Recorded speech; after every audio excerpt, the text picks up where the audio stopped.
তবে আপনি পশু দেখছেন মাশাআল্লাহ খুব লম্বা চড়া হৃষ্টপুষ্ট, কিন্তু পশুর মধ্যে যদি কোনো শারীরিক দোষ ত্রুটি থাকে তাহলে কিন্তু ওই পশু দ্বারা কোরবানি জায়েজ হবে না। মনে করেন একটা পশু, প্রত্যেকটা পশু তো 4টা করে পা থাকে, কি বলেন?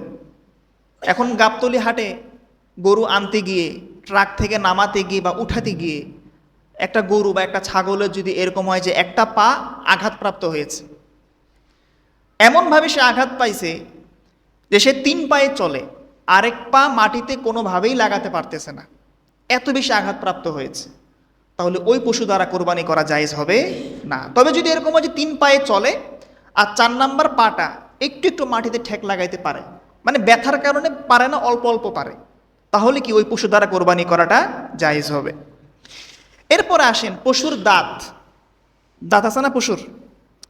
যেই পশুর দাঁত একেবারেই উঠে নাই, অথবা দাঁত উঠছে ঠিক কিন্তু অধিকাংশ দাঁত বয়সের কারণে পড়ে গেছে, ভালো করে খাবারটা চিবিয়ে খেতে পারে না, এমন পশু দ্বারা কোরবানি করা কি নাই? জায়েজ নাই।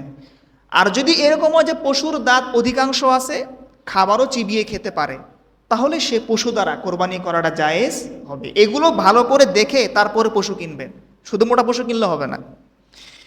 এরপর আসেন পশুর শিং আছে, গরু, মহিষ, ছাগলের শিং আছে।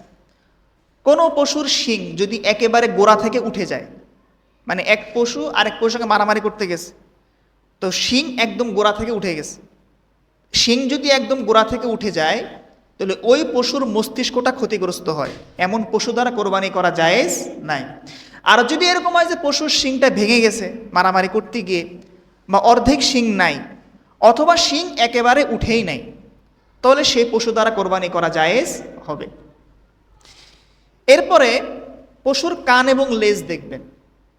কোনো পশু যদি এরকম হয় যে তার কানের অর্ধেক নাই বা লেজের অর্ধেক নাই, কাটা, যদি অর্ধেকের বেশি যদি লেজ না থাকে বা কান না থাকে, ওই পশু দ্বারা কোরবানি জায়েজ হবে না।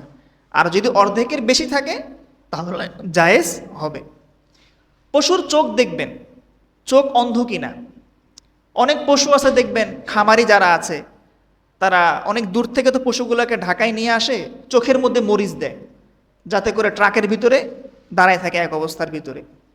এরকম দেখা যায় যে অনেক সময় একটা পশুর চোখে সমস্যা হয়ে যায়, অন্ধ হয়ে যায়।